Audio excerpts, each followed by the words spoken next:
your vision isn't big enough if it doesn't include other people. And what happens is when we hold it back or when we get shy or when we don't tell people, you're actually cutting the vision off from what it is, and you aren't going to get it because the vision's like, I'm so sorry, I love you, but you're kind of not deserving of the vision right now because I need you to expand and I need you to be bold and I need you to just get out there because I need people involved in it. And you're not willing to ask and get those people involved. So I think we think like we're gifted with this vision just for us, but it's not. It's like you get to see it to include other people. Queens, welcome to the Divine Living Podcast. Today you are in for such a special human. I'm so excited about this conversation. We have Lori Harder in the house, and I'm sure you already know who she is, but just in case you have been living under a rock, she is, I'm going to start with my favorite, a 10-time cover model. Sorry to start with that one, Lori, but it's my ultimate favorite. She happened to be a 3-time world fitness champion as well, has 24 million downloads on her Earn Your Happy podcast, author of A Tribe Called Bliss, runs multiple masterminds. And what we're going to be discussing today is also the founder of Lite Pink, the just beautiful, beautiful rosé seltzer line that she's got going on. Lori, welcome to the podcast. Wow. Thank you. And I know that you know this, but when people intro you, you're just like, like over a long period of time. And that's kind of crazy. So very, very excited to be here. Congratulations on your podcast. Welcome to the world of podcasting. You're going to be you already are epic, but you are just so made for having conversations for people to listen to every week. It's going to be amazing. Well, thank you. Thank you. It's been so much fun so far. And I feel like that's going to be the theme of our conversation of women doing big business and having fun in it. Yeah. I think that the grind, it feels like a past era and it's unnecessary, and feel like we're ushering in this new feminine way of really doing big business, making money. And that's what we're going to be diving into today. So I am so super curious on all things Lite Pink. I want to know, from the beginning, how did this even come to you? Was this your idea? Did someone come to you? Where did this start from? Oh, Gina. Okay, I'm going to rewind because I think the initial idea was about 2 years ago, but it wasn't anything like what it is. It was like a potential champagne company or something like that. Okay. And I'll tell you, it was... I was winding down my book. The second I had gone on 2 different book tours, kept it going for about a year because I wanted to get this book out in the world into a really big way because it was all about connecting women. And I knew that if they would just read this book, that they could launch their dreams and start the businesses of their dreams and finally get over all of the things that are holding them back in their relationships, which I think translates into holding yourself back in life. Because we really can't do this alone. So without relationships, it's like you're missing the biggest piece of, what you said, fun, which is really fun or excitement or joy is going to be the only thing that's going to pull you through the tough times and doing it with other people. So I just knew that I needed to spend a lot of time getting this book out into the world. So as this book was winding down and I was kind of coming into this place of, I had really reached a lot of milestones that I had always wanted to reach. And it was a really bizarre place for me because I spent most of my 20s telling myself I couldn't finish anything and I wasn't smart enough and all of those things. So in my 30s, when I kind of figured out a little bit of this magic formula of connecting with women, and that's how you get your dreams out, and networking and masterminding and all of those things, that became my mission, and did the events and got to do the books and got to do just checking off all of the things. And like I said, you wake up one day and it's a really freaking awesome but weird place to be because all of your hopes and dreams have manifested. And I did not share this with anyone until recently, but I was starting to get really I was in a place of it's almost as if when you achieve all those things and you don't keep dreaming big dreams, I was starting to wake up in a little bit of a panic. I don't know what's next for me. And so I was looking at other people's careers and I was like, well, I guess if I've written a book and I'm a speaker and I, help women, I guess it's just more events and more books. Well, I had just come off of a pretty, what I didn't want to sign up for was being really lonely, like a lonely entrepreneur. Writing a book is really lonely. Oh, sister. No one can help you. So I was like, I'm like writing about connection. I'm putting on these events, all about connection, which is also can be a little bit lonely because you're kind of like putting things together on your own and, you and your team running alone and you have a great team, but you don't spend a ton of time with them while you're creating all of the content. So I was like, as much as I love this, I am like so freaking passionate in teaching all these women how to connect and make sure they're collaborating on things. I was like, the next things I do, I want to make sure that it involves women, that my day to day, here's what was most important for me. My day to day involves collaboration. Love that. And that it also like lifts women up, can potentially pay them. That was a big piece for me. I'm like, how could I get these women paid? Or excited or show them that they can be supported. So I started asking all of these questions, like what is next for me? And what came, I was like, I guess I'm going to write another book or do more events. And that wasn't giving me that same spark. And I recognized this in my life. I knew exactly what it was. And I did not like it because I was like, oh shit. The north wind was blowing. I am about to mix it all. I'm about to blow it all up again and start all over, which I was like, no, because I knew that I had to, because I was waking up not excited, I was having trouble getting out of bed. And that's really, that's a sign for me that I have overstayed my current purpose and it's time to pivot. I was feeling tired around 3 p.m. every day. I was like really having to dig really deep for topics to talk about with, and teach with women. And that was unusual for me. And I was like, I'm recognizing these signs from before. This is not like what's wrong with me. This is not, like true depression for me. I've been there, that this was not it. This is like, you are staying in a chapter that is coming to a close and you need to start exploring what's next. And I knew it wasn't anything what I was doing. And I also know that in order for me to be challenged, AKA a human, we need to be or in order for me to be happy, we need to be really challenged. And when I say happy, I just mean fulfilled and like purposeful work every single day. And with that, I was like, oh no, this means it's another level, right? Let's just pause here for a moment. I mean, it's one thing to, be doing something and like realize like, I don't really want to do that. And I don't like that, or I'm in this funk. And so many other women are just like, well, let me brush myself off and just push through that and not pay attention, make themselves wrong, think that, what they're bored with is like, they just have to become more interested. And I love that not only did you pay attention to it and were aware of it, because so many women, then that's what leads to burnout of like just not listening. But the fact that you knew that this was like when people don't know what's next, they're like freaked out. And you're like, I know it's something completely different. Like, I I want to say, because it's like, as much as I've recognized it, I still tried to resist it still, even after I've, pivoted probably 5 or 6 really big times in my career. And with that said, Gina, I did that. Like I ignored it for a while, and I had this night of like breakdown with my husband, and I was like, I have like this great life. I feel so selfish. I feel terrible because I can't find the spark anymore. Like I think it's gone. No matter how much walking, working out, connecting with friends, soul diving, meditation, crystals, retreats, I was like, which you don't tell people because you feel like a jerk. And I was like, got it. I'm doing it. Like I'm trying to push through, like you just said.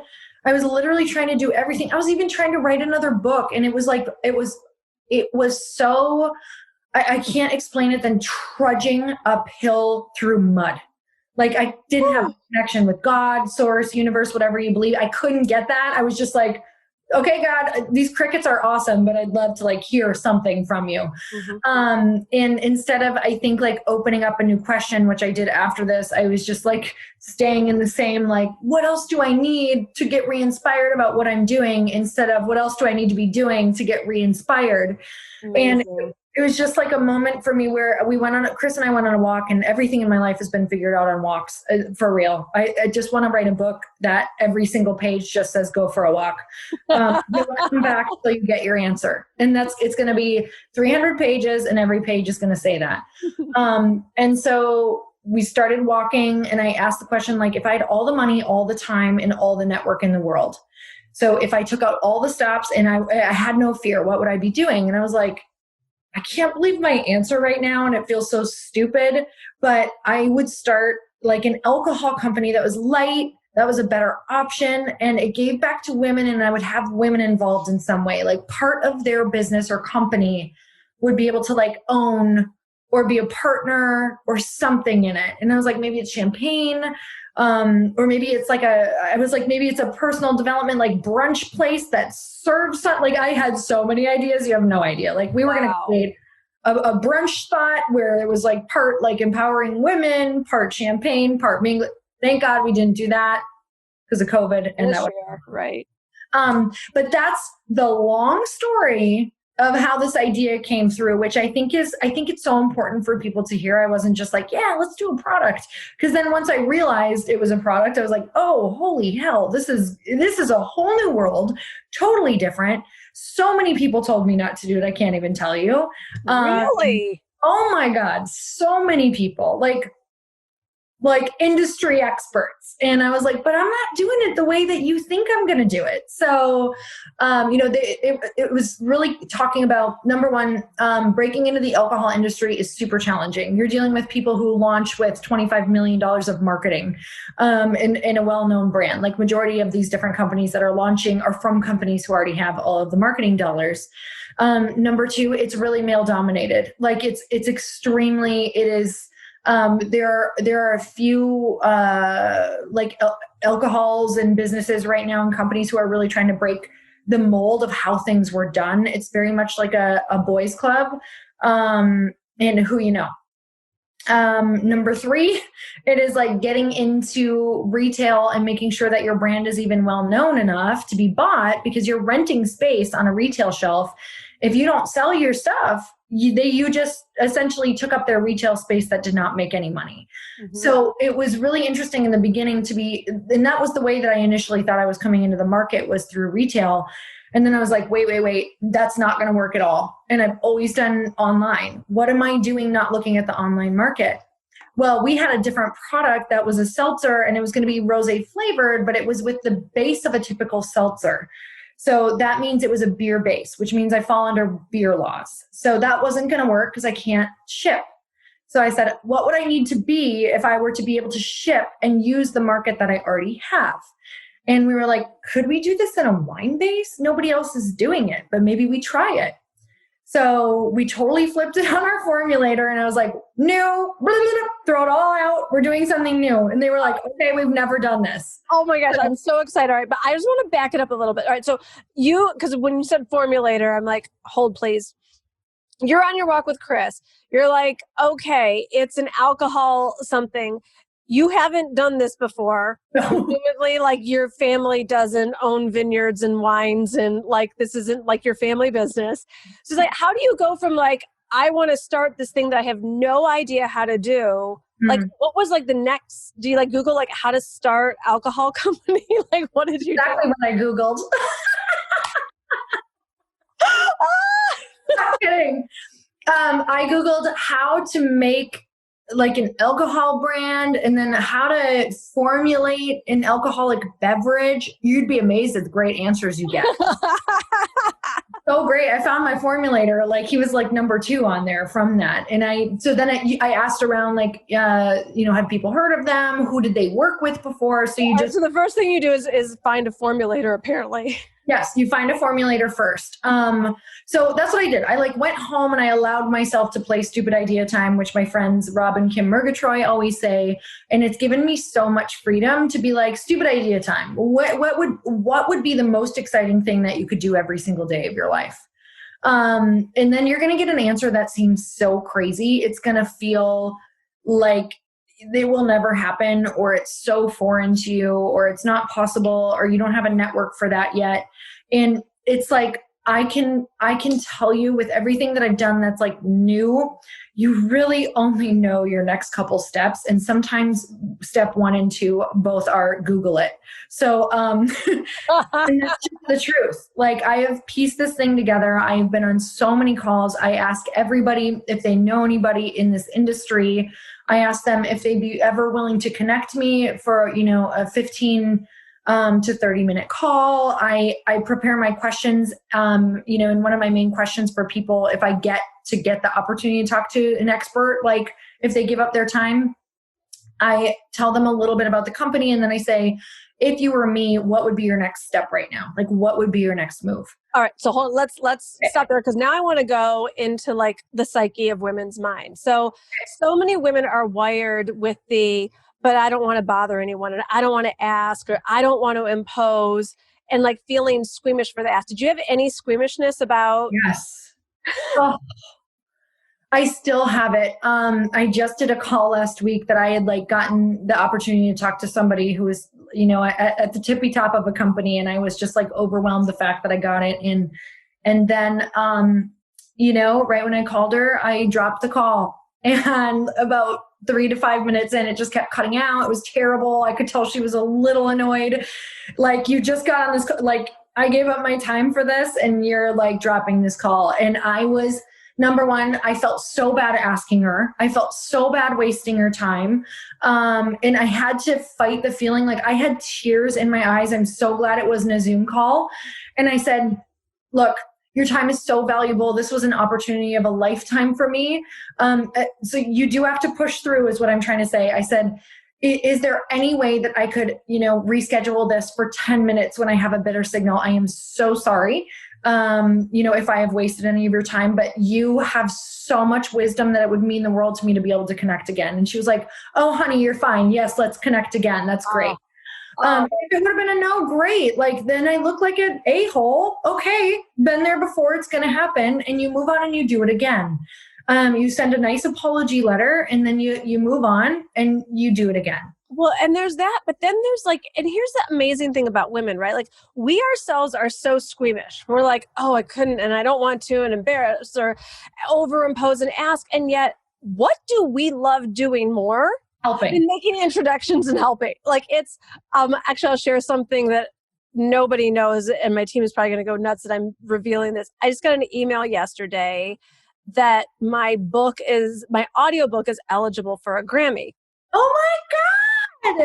And so that's basically what I said when I got the email. But the only way that it could happen is if people who are in the Academy who can vote for the Academy, who can vote for its spoken word, whatever, category. And so I'm like, I don't know anyone in the music industry. It's like, I'm starting to think of like, who would and just the feeling, and I'm like, oh, I couldn't, like, the only people that, and then I'm like, what if I just put it out there? And I'm like, oh, what is it going to look like? But it's not going to happen if I don't. And so this squeamishness, we gotta annihilate it, because we need to talk about that, because it's the only way. So first of all, congratulations. I felt tears and chills. It's gonna be amazing. I feel it. And you're going to put it all out there so that it can especially go. Now. It needs to go. It's out there. Good. Okay. No, it's not. I said, especially now after this gets released. Exactly. You are not going to get anywhere without asking, sharing, telling. And here's why this is so important, that you understand what you're actually doing. Your vision includes other people. So I know that, Gina, you talk about this all the time, but your vision isn't big enough if it doesn't include other people. And what happens is when we hold it back or when we get shy or when we don't tell people, you're actually cutting the vision off from what it is, and you aren't going to get it because the vision's like, I'm so sorry, I love you, but you're kind of not deserving of the vision right now because I need you to expand and I need you to be bold and I need you to just get out there because I need people involved in it. And you're not willing to ask and get those people involved. So I think we think like we're gifted with this vision just for us, but it's not. It's like you get to see it to include other people. And the only way to include other people is to speak it loud and proud, to get out there, to, get people fired up, like enroll them in your vision, because there's a lot of people without vision out there waiting for you to enroll them into yours. And they were meant to be in yours. So good. For the role they play. And we forget that, right? Like, oh my God, Gina, I have so many women enrolled in this vision who have either created something epic for the brand, helped me with the beautiful branding or ideas or these launch strategies and ideas or setting things up or who's going to be a major player later on. And it's like, I can't imagine if I wouldn't have, and they're so excited for a new idea and a new company. And right. It's a privilege and an honor to be involved with, something that's aligned. It's exactly. So let's just, anybody listening right now, you are part of a bigger vision. So ask for help and be generous and give help. So, all right. So now back to the formulator. You found your formulator and then what happened? Found the formulator and ended up doing so what you can do with a formulator is you can do samples via, you can get on the phone with them. You can tell them what you like. First, what you do is you tell them what you like and what you're thinking. And from there, you can get on a call. I kind of tell them even more about what you like, maybe some, different tweaks based off of things that you love. So this is great, just applying to life with women. We're like, I don't even want to say what brand I love because I don't want to copy them. Guys, it's all just a replica of something else that you put your own spin on. So I named a bunch of brands that I loved, and I said I'd like a mix between this, and this. And let's see what we first come up with. So they sent me samples. And they were so bad, I cried. I was like, oh, no. But here's the thing, they warned me it would take a while, but I didn't care. I wanted something good in the beginning, and I was like, oh my God, what am I doing? Here it is. How stupid. How did I think I could create something, this thing that doesn't exist yet, that I, a very wine-based seltzer. I hadn't tried one yet. What was I thinking? This is why they don't have one. So I talked to the formulator and she's like, girl, this is round one. It's literally she's like, most people hate their product round one.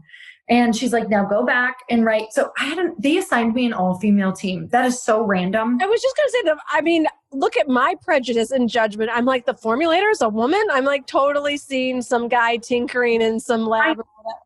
No, it's unusual. So there are a lot of female formulators, but actually not that many. And especially to assign me a team of them. So I was working about aligned and the vision and the universal forces. Everybody who's been like, hey, I have someone for you, they've all turned out to be women. Every single person that I'm working with, right down to my attorneys, are all women. Gorgeous. It's literally that's why I'm just high five. Okay, we're here. Now for formulation, then we did a round 2 and I'm like, okay, still really terrible. Let's keep going. And they let me know sometimes it's 7 or 8 samples until you kind of hit the nail on the head. Just so you know how perfect I wanted it to be, meaning I wanted to develop my favorite drink in the whole world, which I did. I think we're 15 or 16 samples in, rounds. Wow. That doesn't even mean samples in between. It just means rounds of a product that we were okay, let's see if we can move forward with it. So I was super picky on that because I'm the consumer. This is not about let's just come up with a product and get it out to market, make sure it's really cute. I was like, no, I want an obsession-worthy product. Oh, so great. I want an obsession-worthy product. Yes. And I will tell you, I wanted to give up a couple times, and not give up, but settle. Because I started to feel like I was pushing my boundaries a little bit, with the formulator. When they're kind of another round, even though they did not act that way. They're the most amazing people. But I started I started inflicting that. Just like how when you don't want to ask, we start inflicting our own pain of like, oh, maybe I shouldn't ask again. Maybe I shouldn't send that other email. That's what I was doing with these rounds. I was like, maybe I shouldn't ask for another round. This is good enough. Everywhere, right? You get your hair cut and, your stylist is like, is this good? And you're like, what? Like, I want my bangs a little shorter. And then they're like, oh, is it too much? Like, but I still want them a little shorter, but you're like, oh, it's fine. Or you leave and you're pissed about it for like the next, until you get your hair cut again. Right. So annoying. That's exactly. So that was the point where I was like, this is not a place. This is not the time to do that to yourself. So what I did is I was like, okay, I know that I'm going to need to get exactly what I want to feel great about this, to be able to ask for the money that I need, to be able to move forward in the powerful way that I want to move forward. This is a part that I have to nail. And so I was like, what do you do if you have to keep asking? I was like, oh, you get extra nice to that team.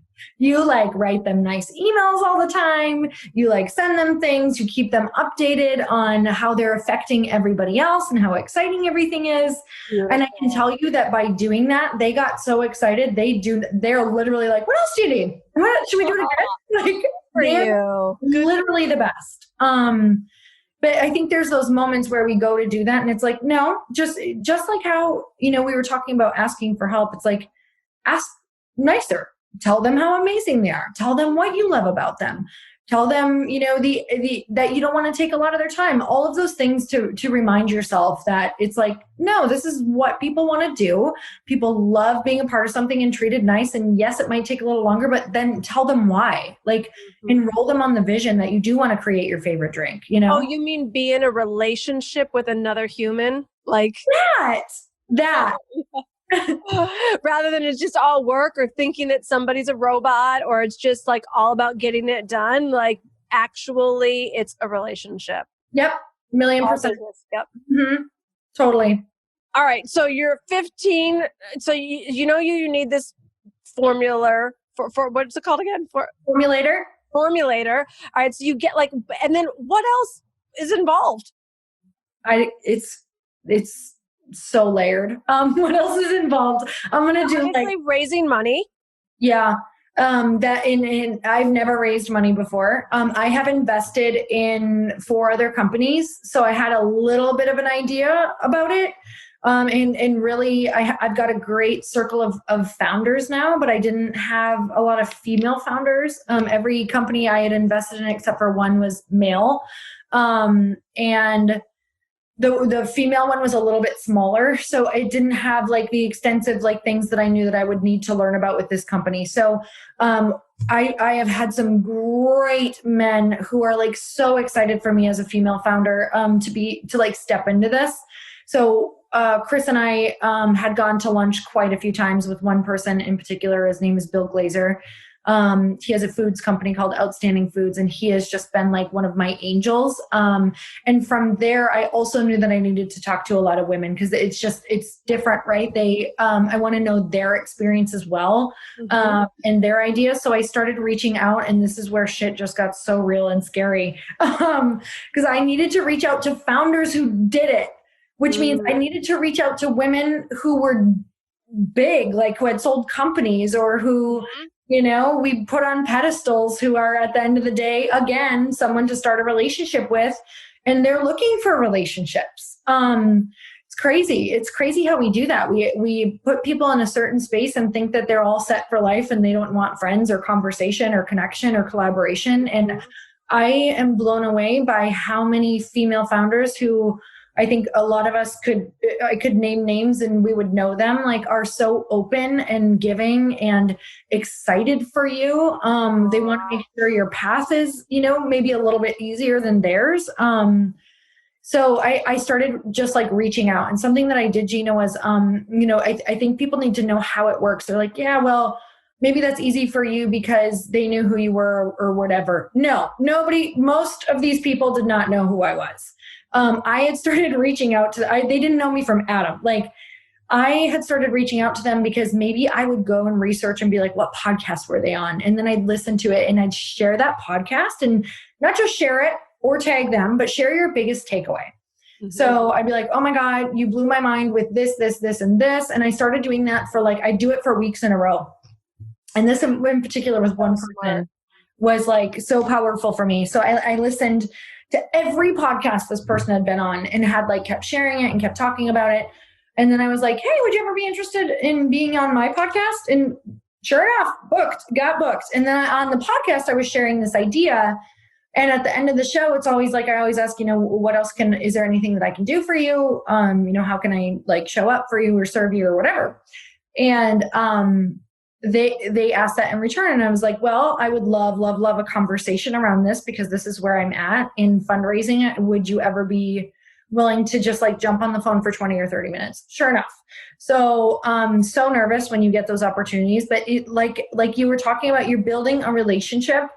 And even though this sounds like it took a long time, it really only was like 3 months. Well, let's say, look, you created the opportunity. I think that's the other thing that goes on for women. Like when they look at people like you and say, well, that just happened, make all these assumptions. Well, because Lori's famous or Lori, whatever, like don't realize how much work we've put into, and it's not even that much work as you're talking about, but we have been bold enough to create opportunities so that we can get to the next level and the next level. It doesn't just always fall in our lap.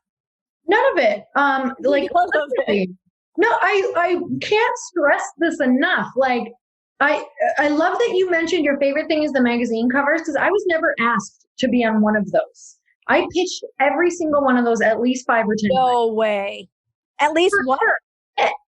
I've never had an outreach from any of these people, not even the relationships I was already in, because I had multiple covers with certain like magazines.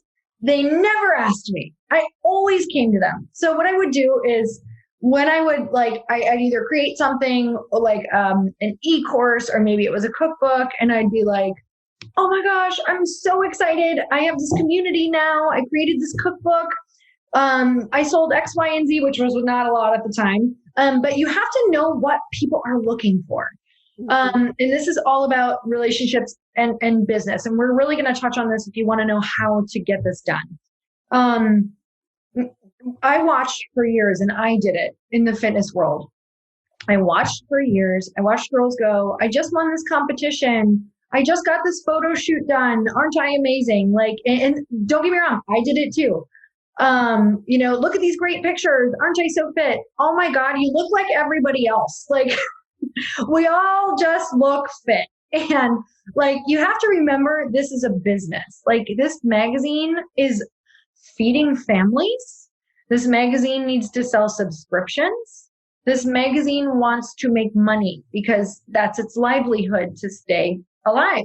Mm-hmm. And so when you start looking at it like that, you're like, what do they need the most? And sometimes you can ask that question, but a lot of times you can figure it out from being an outsider, whether this is a magazine, a business, a person. You need to start looking at what they're asking for, what they're promoting, what they're excited about. What is their thing right now? What is their goal in life? So the goal of the magazine was to sell. So I thought they need people, they need numbers.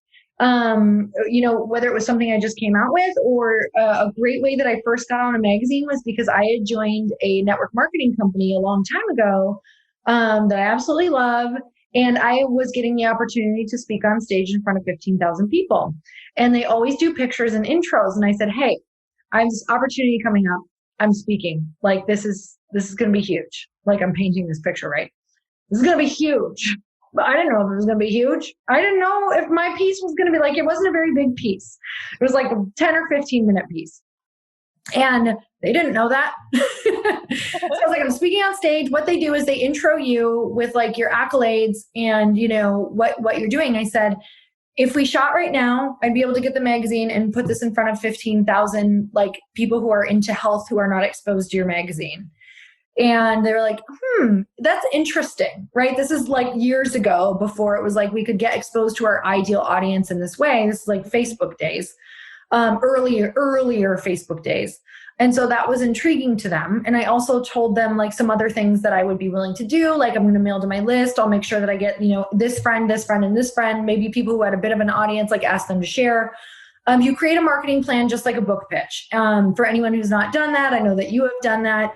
it's not even, just going to say it. Like, I don't know what your experience was, but for me, working with a bigger like publisher, their goal is sell books. Right? They could have absolutely cared less what my book was about or the title. If I had a promise and proof of selling books, it could have been like how to eat a crap sandwich 20 different ways. And they would have been like, great, awesome. I have no idea what this is about. Show me how you're going to sell this. And so once you figure that out, you will start learning that you can get really creative with your pitches. And you just start pitching. Like for I pitched for 3 years before I got a cover. Stop it. Talk about perseverance. Oh my God, I was turned down more than you can ever imagine. I had one magazine tell me that I looked too exotic and they wanted the girl next door, which wouldn't fly now. I was like brunette back in the day and I'm Native American. And they were like, no, our girl is a girl next door only. Like, I was like, oh, okay. Won't say who that is, but I was like, holy crap. Like, and they just kept telling me that. It was insane. I was like, okay, so what do I need to do to get on your magazine? So pivoted a little, went to a different magazine. But anyhow, it's really interesting how I think that is like the key to understanding how to not take things personal and how to become, if you truly have a vision and you want to nurture it and bring it about, it's not just about having more passion. It's not just about having a good story. It's not just about thinking that you can, start podcasting and talking about something or, asking people to share your stuff. It's really like understanding that everybody has a business that they're running and everybody has a goal. And how does your vision fit into their goal? And until you can figure out how to make your vision a part of their vision, your vision will stay really small. And back to, this is the way of the feminine, like the masculine is about the I and the feminine is about we. And so like being in the collective and in the community and really looking at like, how can I contribute to your vision that is aligned with mine also is what just has everything explode, become exponential, be so much more fun. We get out of these like voluntary isolations we put ourselves in. Mm-hmm. I love it. So speaking of the collective, let's talk about this conversation of women and investing and letting money make money for us without, most of the Divine Living listeners are in some form of service-based business. And, I think you become passionate, you get into the work that you're doing because it is the passion. And if you're growing, your passions are going to evolve. And, for us to not always have to come up with the next program, the next event, even the next book, and to let the money that we make be working for us is something that I know you're so passionate about with Lite Pink. And so I'd love to open that up. Oh man, such a good topic in general, because I was not privy to any conversation around investing and I'm going to be so open. And I think that so many women are going to relate right now, and potentially men too. But I thought that, investing was for men. Like I hadn't met any women who were like, I invest in companies. I'm a savvy investor. I understand it. Like it just felt like a masculine conversation to me that like it was over my head, if I'm being honest. Like you're past me with it. I didn't even think about it. Yeah. Like it was, I didn't even think it was just for men. Like I just it wasn't even in my solar system.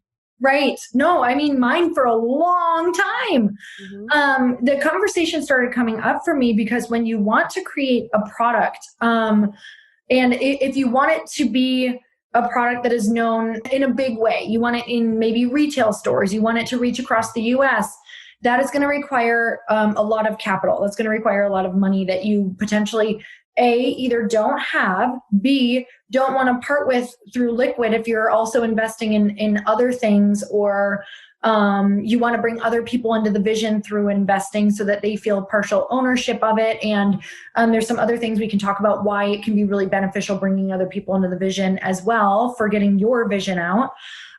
So with that, chose a product company that I wanted out in a big way. So I went for the big daddy because I guess why not? Why not just scare yourself completely?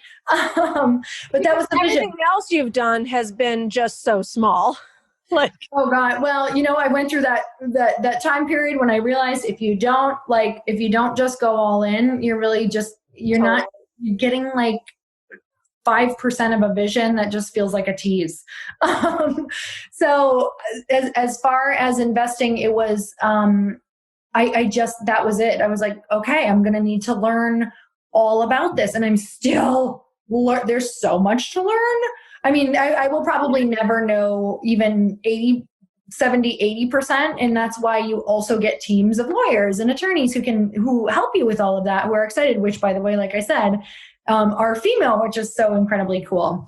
So I think I missed the first part of or forgot the first part of the question about investing. Oh, no. I just think it's important for women in this community to open up, because I know there's a lot of women at all different stages of business. Some are solopreneurs, some are business owners, some are company owners. And I just wish it had been in my consciousness sooner. Even when I was a solopreneur and broke and in debt, as I started to make money, there was a time when I was getting out of debt and starting to make money, I was just spending everything I made. Like, I was like, oh my gosh, this is fun. Like, and thought that was real living. And I don't even mind they did it for a time, but I wish that I knew you don't have to actually decide, do I get the Jimmy Choos or invest? When you're smart about money, and when we have access to the global marketplace, like the entrepreneurs that we are, you can do both. And I didn't get into investing, in my opinion, early enough, and wish I had gotten started earlier. So that's just what I wanted to plug into. And it can be, now that people are listening to this podcast, like it can be in anyone's realm. And, there's a lot of different ways to invest. There's a lot of different things to invest in. It's kind of like the idea of, for Chris and I, we had all of our eggs in one basket before, and that basket got crushed. So that was a fast way of learning. When we lost our house, we lost our cars, we were $300,000 in debt back in 2008. We were like, we're never going to just have one source of income. We will always spread it out. We will always have a potential something happening. Investing is really risky. And investing in a startup is one of the most high risk things that you can do. We did it. We're in it 4 times.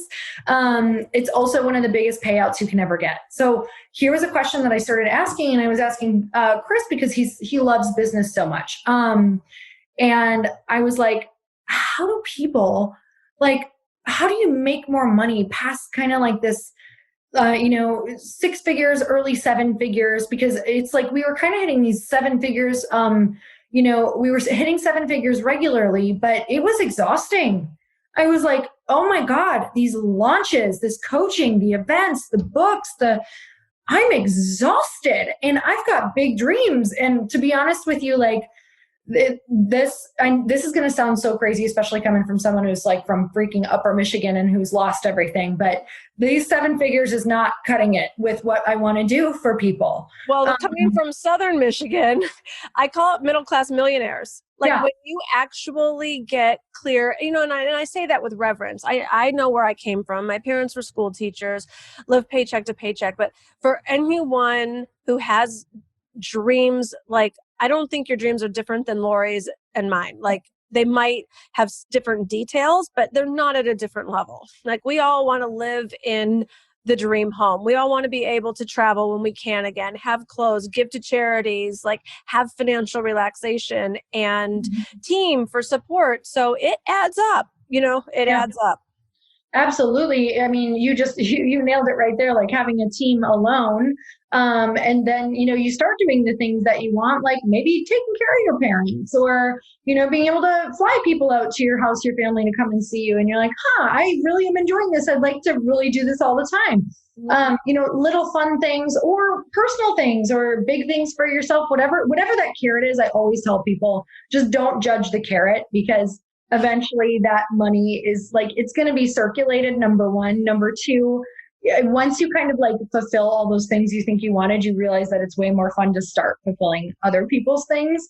So with that said, I had asked that question, and he was like, Well, a lot of them are starting big companies or they're investing in companies and, this is how it works. And these are potential, what certain companies are being bought for. So that was really eye-opening to me to be like, you can potentially start a company, have, $1 million in sales, depending on what it is the first year, which to be honest with you, I know some people who, I know people who do $1 million in e-courses or $1 million in books. So imagine having a product of sorts and doing $1 million in sales the first year, which equals having a company depending on what they're being like evaluated at for like, now you have this company that's worth X, like immediately, which means eyes can start looking at you. And the goal of a lot of companies is to either make money by selling a lot of your products, so making a lot of profit, or to get acquired, which means you do, let's say you've got really good sales for the first like 1 to 5 years, you start getting attention from much larger companies. So let's say you have a cookie, you've got this epic cookie recipe, and all of a sudden you start hitting your direct to consumer online sales because you had a mommy blog, and your mommy blog, like these chicks just went absolutely nuts for this cookie because it's like a low cal cookie. And all of a sudden you've had these awesome sales for maybe the first year, and then the second year you make some sales goals because you had you were just like, oh my God, I wasn't expecting this. Then year 3, you're making some good sales for someone who's selling cookies out of maybe a small shop. You maybe have a small place that you're making them or your home or whatever that looks like. And all of a sudden Nabisco's like, wait a second, this woman's getting a lot of eyes. Like maybe we check out her business because we know she wants to grow. Or we know she wants money. Like, let's go find out her goals. So Nabisco comes to you and they're like, we think we really want this cookie because if we injected $10 million or $5 million into your company, we think that we could make X amount. We think we could make, we could turn this into $100 million company right away. And that is how it works. And so exciting. Yeah, it's so exciting. And so I think it's always looking at, companies are getting acquired left and right now, especially alcohol companies. And direct to consumer companies are huge right now, you guys. So we just got the barrier of entry of starting a company, while it is extremely hard, we just got a beautiful blessing with COVID. If we're going to talk about blessings with it, because we talk about all the shit storms, why not talk about the blessings for a little bit? Blessing with the way that consumers are buying, which now maybe you don't need to go to retail. Maybe you don't need to have conversations with, all the Targets and Walmarts and mom and pop shops and all the time that it'll take to make sure you set up your distribution and all of the things that need to happen for that. Maybe you just find someone who can ship from a warehouse that you keep all your product at direct to consumer. So we just took out like layers and layers and layers because of how the consumer is now buying online. So it's really interesting. It's a cool time. So many options, and just such kudos to you.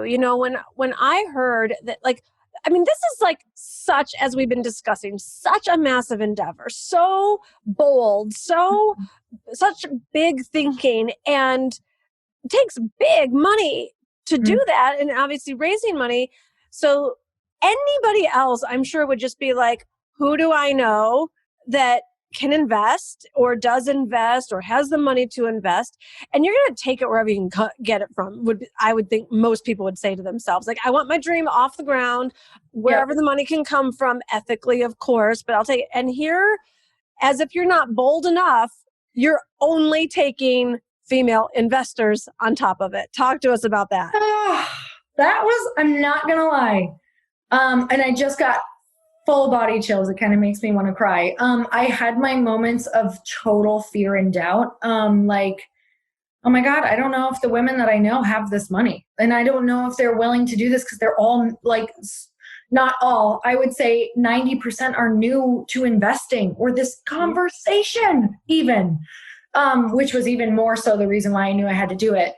And then here's the thing, and I'm going to be like, this is just that moment of, I have men in my life who are really good friends who could totally fund this. Like that's the thing. We all know your network. Like you could make like when I worked at the White House, they said anything you want is 5 phone calls away. Like you could go and make those phone calls and be done. And look at you.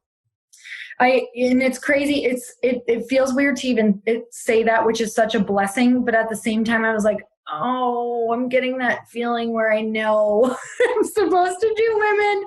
And while it was a bit like not dread, it was more fear, right? It was more like, am I going to be able to do this? How long will it take? Will they believe in me? Are they going to, you want to know my real fear? Are they going to come to me, maybe times get even more tough in the world. Are they going to come and be like, where's my investment? Like, what are you doing with it? I work really in a way that doesn't work well with that, meaning like that really messes with my energy and flow of where I know the ideas and the energy comes from to be able to get this company to where it needs to be. So I was a little worried that there would be an energy with it. And I thought, okay, how do I support myself around this fear? Because that's what I've always asked myself. All right. Number one, you're going to get on the phone with women. And if that's the vibe you're getting, they're not going to be your investor because that's absolutely not what you want. And every single phone call I have, I always say, I want to just either start or end with, hey, just so you know, investing in startups is one of the most high risk things that you could possibly do. You may never see this money ever again. So what I need to do to feel totally clear and in alignment is to let you know that you're coming along this journey. This is going to be like the most beautiful mastermind crash course in investing in products, in collaboration, in what it looks like to take something to market. I said, so the way that I look at investing is it's a huge mastermind and opportunity and like college and growth. So everybody that's come on is like, yes, got it. I know that. I believe that. This is something that I think I might want to do in the future. So I'm coming along to see the back end of it. And that's how we're setting this up. There's different ways that you can come in, meaning not everybody does this. There aren't like levels at all, but I have some different perks for just amounts that you're investing that if you're, maybe a notch up from the entry level investor, which is still such a serious investment, that you get to see a bit more of the back end, that you're there for some of the planning sessions, that you're there for some of the strategy sessions. Most companies will not allow you to do that at all, because they want to be able to operate in their own way no matter what, which that's still what we're doing. But I want input of what my consumer, because my consumer is my investor, which is super exciting too. So long story short for that.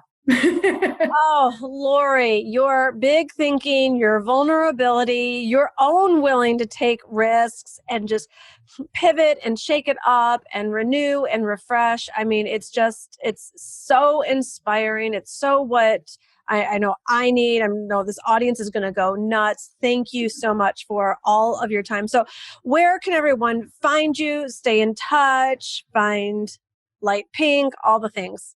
Oh my God. So thank you so much for having me. Like you have been such a cheerleader. You're so much fun to watch, like the way that you lead women. You are so crazy, like inclusive. I think you're freaking amazing. So thank you for having me. You're welcome. And you did, say rosé. So you found the right brand alignment here, Lori. If I keep exactly find you. Yep. Yeah, I know what I'm doing. I speak to my people.